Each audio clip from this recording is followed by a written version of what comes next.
Contou-lhes também uma parábola sobre o dever de orar sempre e nunca desfalecer, dizendo: havia numa cidade um certo juiz, que nem a Deus temia, nem respeitava homem algum. Havia também naquela mesma cidade uma certa viúva, e ia ter com ele, dizendo: faze-me justiça contra o meu adversário. E por algum tempo não quis, mas depois disse consigo: ainda que não temo a Deus, nem respeito os homens, todavia, como esta viúva me molesta, hei de fazer-lhe justiça, para que enfim não volte e me importune muito. E disse o Senhor: ouvi o que diz o injusto juiz. E Deus não fará justiça aos seus escolhidos, que clamam a Ele de dia e de noite, ainda que tardio para com eles? Digo-vos que depressa lhes fará justiça. Quando, porém, vier o Filho do Homem, porventura achará fé na terra? Os irmãos podem tomar assento. Versículo 7. E Deus não fará justiça aos seus escolhidos, que clamam a Ele de dia e de noite, ainda que tardio para com eles? É uma pergunta.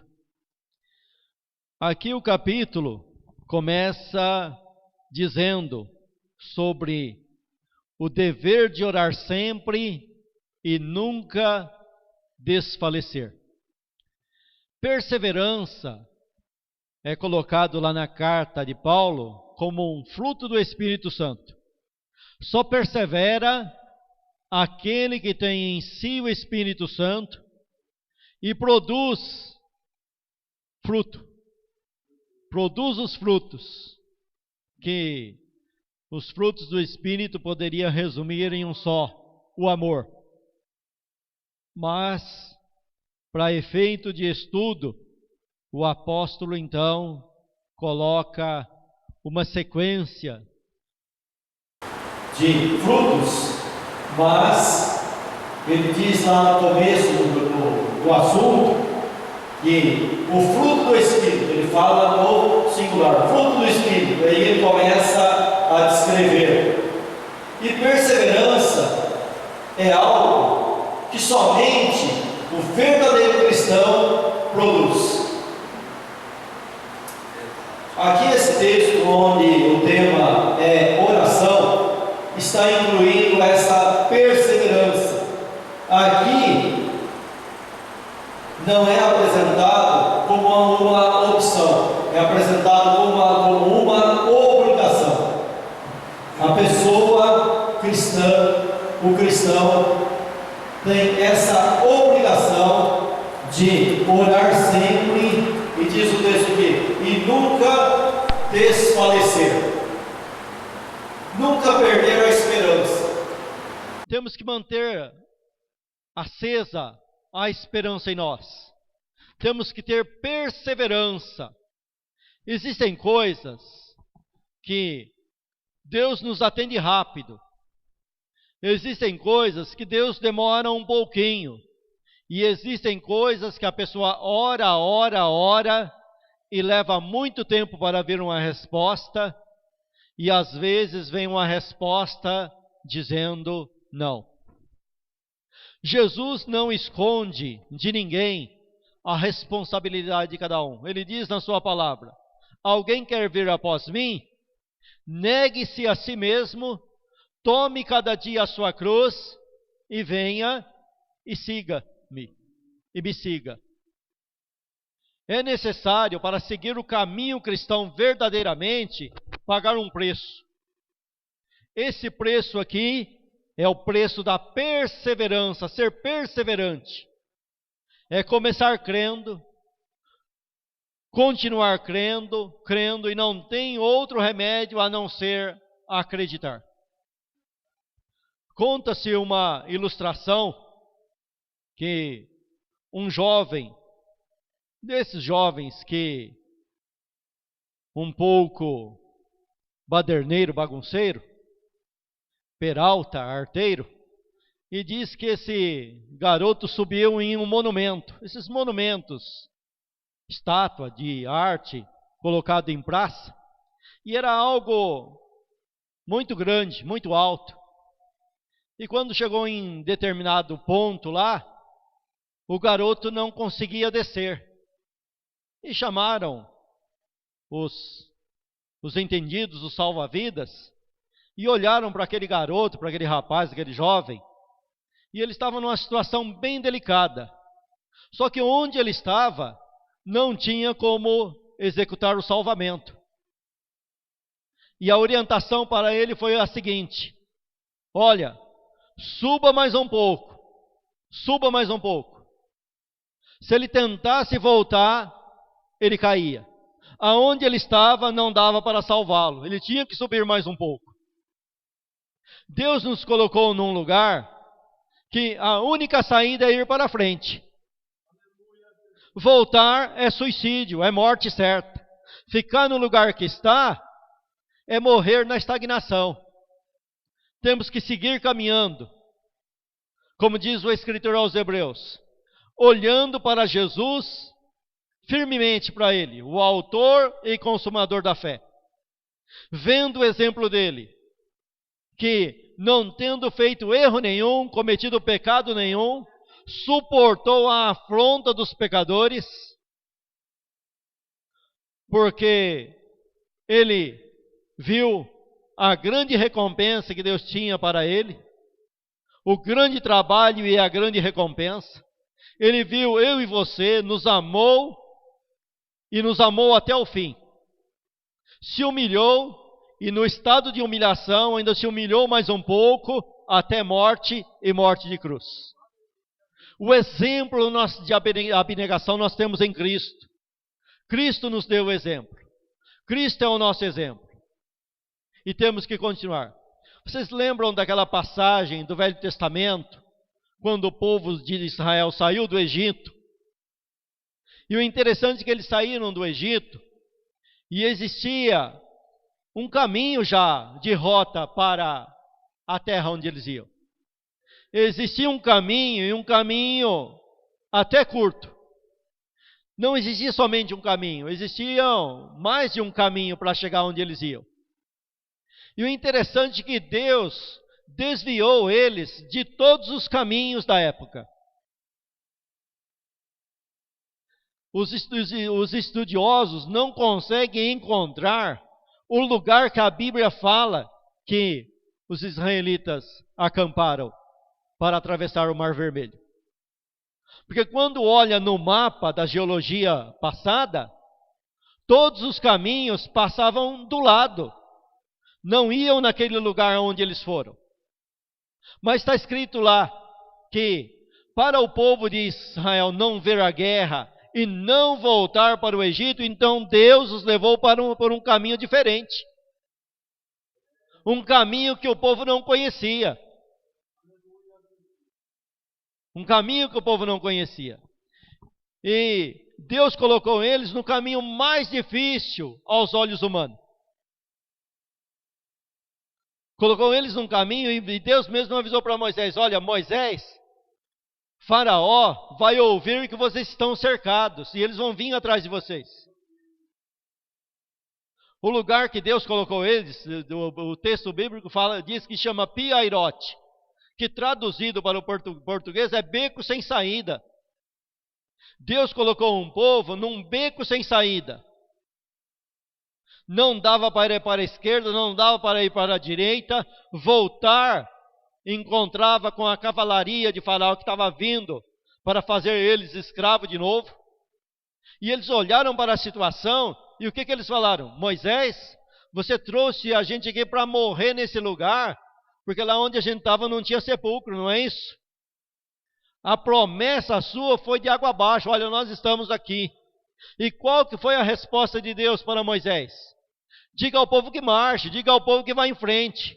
Mas em frente tem o mar. Se do lado esquerdo é difícil, do lado direito é difícil, atrás é difícil, em frente tem o mar. É mais difícil ainda. Mas é no mais difícil que Deus vai operar, é no mais difícil que Deus age, é no mais difícil que Deus entra com providência. A situação na tua vida está difícil? A situação está complicada? Está daquele jeito, quanto mais eu oro, mais assombração aparece? O ditado do mundo? Está difícil, é luta em cima de luta. está no piairote, está num beco sem saída, Deus tem uma saída. Deus fala para Moisés: Moisés, por que você clama a mim? Por que você agora está clamando a mim? Diga ao povo que marche, vá, coloque a tua fé em prática, coloque a tua fé em ação. E Moisés vai lá e toca na água, e Deus começa a trabalhar. Interessante que ele toca na água com o seu cajado, e o mar não se abre. Passa a noite inteira, mas aquela noite é o tempo de Deus trabalhar. Não é no tempo do homem, é no tempo de Deus. Moisés toca, não acontece nada, mas Deus está trabalhando. Você ora, não acontece nada, mas Deus está trabalhando. Deus está agindo. E o texto diz assim, olha, pela manhã existia um paredão de água do lado direito, outro paredão de água do lado esquerdo, e no meio terra enxuta. O povo caminhou no meio do abismo e não se afogou, não tropeçou em pedra nenhuma e foi em frente. Assim, o crente é chamado para andar, para caminhar, para ir adiante, para ir em frente. Mas, irmão, está acontecendo tanta coisa, olha, é tanto prejuízo que eu tomo na vida, é tanta coisa, é tanta luta. Está escrito assim, em tudo dai graças. Está escrito, tudo contribui para o bem daqueles que amam a Deus, daqueles que são chamados pelo seu decreto. Tudo contribui para o teu bem, tudo contribui para o nosso bem, tudo contribui para o meu bem. As dificuldades nos levam a ser perseverantes. As dificuldades nos levam a saber usar a fé. A dificuldade, as lutas nos levam a ter experiência. As lutas nos levam a adquirir uma coroa de glória. Não salvação, mas coroa de glória. Nos leva a adquirir um galardão, uma recompensa. Não tem nada a ver com salvação, mas tem uma recompensa para o cristão que sofre com Cristo, que vai lá, caminha adiante com Cristo.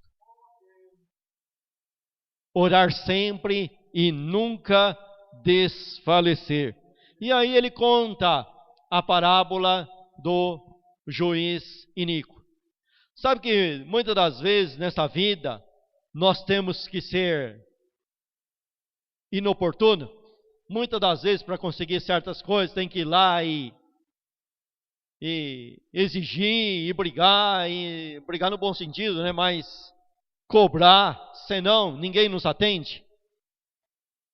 E aqui o texto nos leva para aquele ensinamento do Evangelho.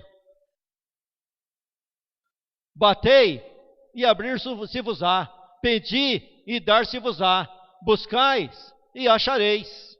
Porque aquele que pede recebe, quem busca acha, e quem bate, a porta se abre. Veja que nessa sequência aí, existe um grau de dificuldade. Pedir é algo mais simples.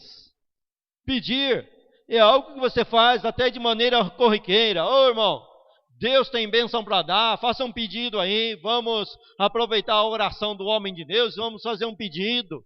Vamos aproveitar que a igreja está reunida e vamos fazer um pedido. Pedir é algo mais simples. Mas existem coisas que só o pedir não resolve. Tem que buscar. Buscar já é um grau um pouquinho mais difícil. Já começa a ter que fazer campanha, já tem que insistir mais em oração, de repente tem que fazer um jejum, de repente tem que estar santificando a vida, né? Igual Deus falou lá para Josué, olha, santifica o povo, 3 dias de santificação para o povo, que no 3º dia eu vou fazer maravilhas no meio de vocês. Já é um pouquinho mais difícil, não é isso?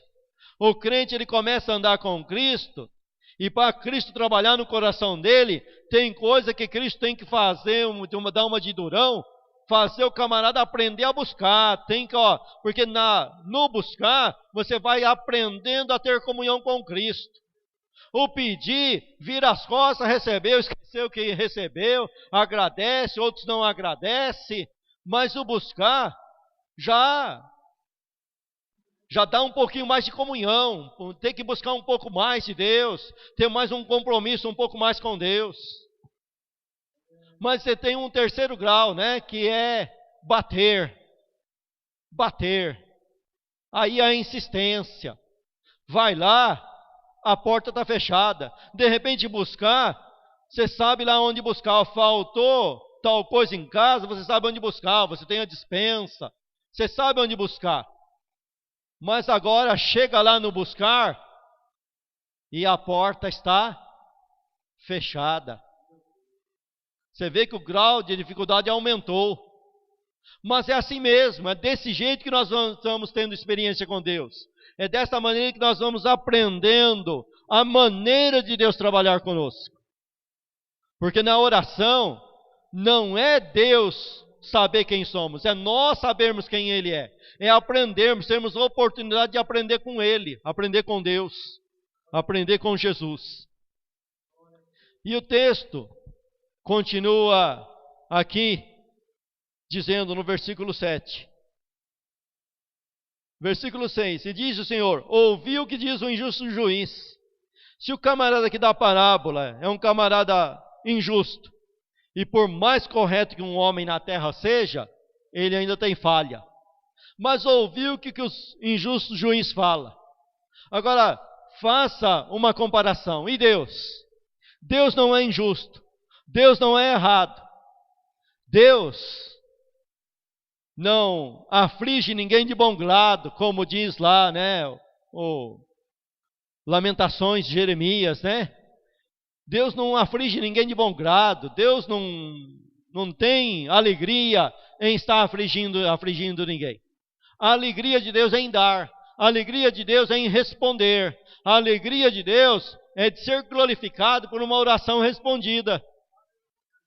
Agora, ouça o que diz o injusto juiz. Porventura, está escrito aqui no versículo 7, e Deus não fará justiça a seus escolhidos? Se muitas das vezes você vê certa retidão nos homens aí, imagina em Deus. Se Deus, pela sua graça, abençoa até quem não pertence a Ele, até os ímpios são abençoados por Ele, é bem verdade que um dia Ele vai pedir conta, mas que dirá os seus escolhidos? Tem os escolhidos de Deus, que Deus tem um trabalhar diferente na vida desses escolhidos. A igreja é escolhida de Deus. Nós somos, como diz lá Pedro, a geração eleita, sacerdócio santo, nação santa, escolhido por Deus para brilharmos no meio de uma geração corrompida, no meio das trevas, no meio desse mundo tenebroso, brilharmos como luzeiros no céu. Aqui ele usa a palavra escolhidos, escolhidos por Deus. Você é um escolhido. Então Deus tem um trabalhar todo especial na tua vida. Deus vai responder cada oração. Você sabe que a oração do escolhido de Deus, nenhuma fica sem resposta? Está escrito lá em Apocalipse, que nos últimos tempos, nos últimos dias, quando vier o julgamento de Deus sobre essa terra, Deus há de pegar todas as orações dos santos e entregar na mão de um anjo que vai julgar a terra. O interessante é que a oração do crente, do escolhido, vira juízo sobre a terra. Há de virar juízo sobre a terra. A minha e a tua oração jamais será esquecida. Ela vai ter uma resposta. Ela terá uma resposta. Principalmente oração espiritual. Porque nós estamos acostumados com oração de petição, de pedir coisas materiais. Amém. Isso é uma porta de entrada para o que Deus quer fazer por nós. Deus fará justiça aos seus escolhidos. E o texto diz aqui, mesmo que pareça tardio, mesmo que pareça que ele está demorando, aos seus escolhidos que clamam a ele de dia e de noite. O que você entende por essa expressão aqui? Clama a ele de dia e de noite. A parábola aqui, o evangelista, o apóstolo aqui, coloca de uma maneira que não nos deixa saída. De dia e de noite, a todo momento, a todo instante, clamarmos a Deus por justiça. Senhor, quanta coisa errada fizeram contra mim. Senhor, me faz justiça. Deus fará justiça aos seus escolhidos, mesmo que pareça que ele, ainda que tardio para com eles, é uma pergunta. Às vezes não parece que Deus está demorando? Porque aqui não é uma afirmação, aqui é uma pergunta. É que aos nossos olhos, Deus está demorando. Pega o salmista de repente ele está orando assim, olha, esperei com paciência no Senhor, até, Deus ouviu o meu clamor. Mas você vê o salmista também, que já perdeu a paciência, orando assim, Senhor, dá-te pressa, levanta-te em meu auxílio, Senhor, depois que eu morrer, porventura eu vou te louvar, porventura vai te louvar o pó, porventura se eu descer a cova, vai ter algum benefício para ti, se acontecer isso. São momentos difíceis, são momentos de tribulação. Paulo chegou a dizer, passou por uma experiência, que ele chegou a falar assim, olha, até da vida desesperançamos. Até da vida perdemos a esperança, pensamos que era o fim, que tinha chegado o momento de partir. Devido a uma grande tribulação que veio sobre ele e alguém que estava junto com ele, ajudando ele no ministério. Mas Deus é misericordioso. Aí ele diz, olha, com a mesma consolação que eu fui consolado, eu consolo vocês. Então eu dou graças a Deus pelas tribulações, porque com a consolação que eu fui consolado, e para ser consolado é necessário primeiro vir o choro, aí eu posso consolar alguém. O interessante, eu posso falar para a pessoa, tenha paciência, porque eu tenho paciência. Persevere, porque eu sou perseverante. Temos experiência, igual Paulo diz, olha, nos tornamos recomendáveis em muitas coisas. Aí ele vai colocando a lista lá, em oração, em jejuns, em chicotes, em sofrimento, em perseguição, em calúnia, em tudo isso nos tornamos recomendáveis. Mas estão falando mal de mim, coisa que eu não devo. Agradeça a Deus por isso daí.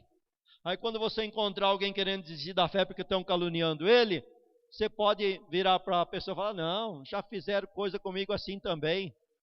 Vá em frente, anda em frente, caminhe em frente. Já pensou o que é você estar num lugar distante, com todas as portas fechadas e receber uma ligação, falando assim, o camarada está ligando para você, mas quem que é? E eu nem queria ligar de volta, a minha esposa me importunou para mim ligar de volta, e quando eu liguei de volta, foi para o camarada perguntar para mim assim, eu pensei que vinha uma notícia boa, o camarada falou para mim assim, é verdade que vocês estavam roubando fulano de tal aqui em São Paulo? Pensou? Mas aí você passa por uma experiência dessa e pode falar, tenha paciência, vai, agradeça a Deus por tudo. Estão caluniando você, coloca lá o Sermão do Monte em prática. O Sermão do Monte é para ser colocado em prática, não é somente para ser achado bonito. Mas esse é o maior sermão que alguém já escreveu, que alguém já falou na terra. Mas é para ser colocado em prática. Agradeça a Deus pela calúnia.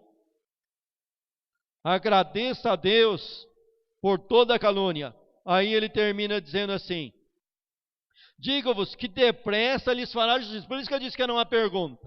Para nós está parecendo tardio, mas aqui o texto está declarando que depressa Deus fará justiça a nós. Depressa.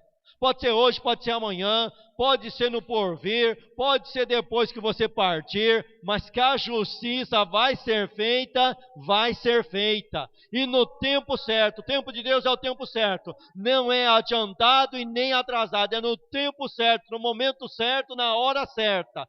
Deus entra com providência e o que há de ser, será. O que há de acontecer, acontecerá. O que Deus determinou, o que Deus escreveu nos seus decretos, há de acontecer da maneira que Ele decretou, da maneira que Ele falou. Jesus dizia, olha, nenhum fio de cabelo de vocês cairá por terra, se perderá. Até o fio de cabelo da cabeça de vocês estão contados. Quem é que tem tempo para estar contando o fio de cabelo da cabeça de alguém? Mas Deus sabe. Olha só, Deus é detalhista, Deus sabe cada detalhe. Toda lágrima será enxugada dos olhos. Haverá o consolo, como diz lá Isaías, consolai, consolai o meu povo. Dizei ao meu povo, já recebeste em dobro da mão do Senhor por todos os seus pecados. Vós que clama no deserto, clame ao povo, diz para o povo, o teu Deus reina, o teu Deus está no controle, o teu Deus é dono da situação, o teu Deus é o dono da direção, o teu Deus é o dono, é o criador de todas as coisas, Ele vai adiante, Ele é com você nesse sofrimento. Na hora do sofrimento é difícil. Na hora que você perde tudo é difícil, você se sente envergonhado.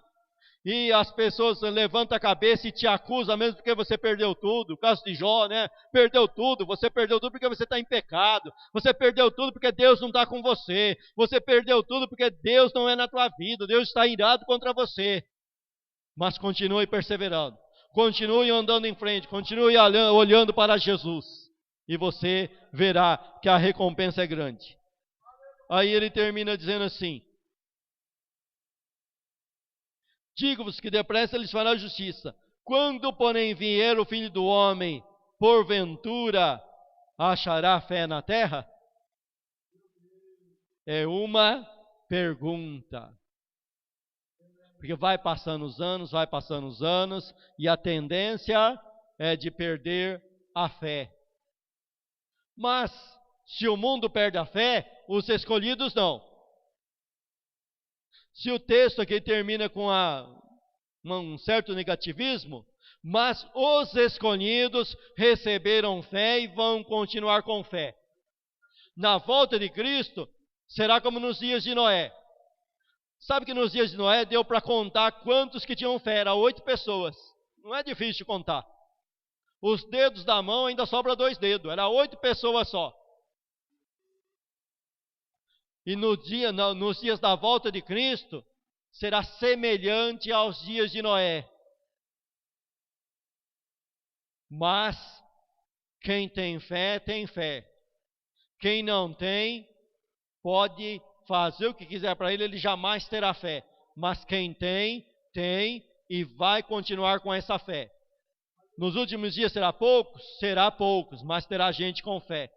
E nós estamos no meio desse pouco. Nós somos os escolhidos de Deus para ter fé.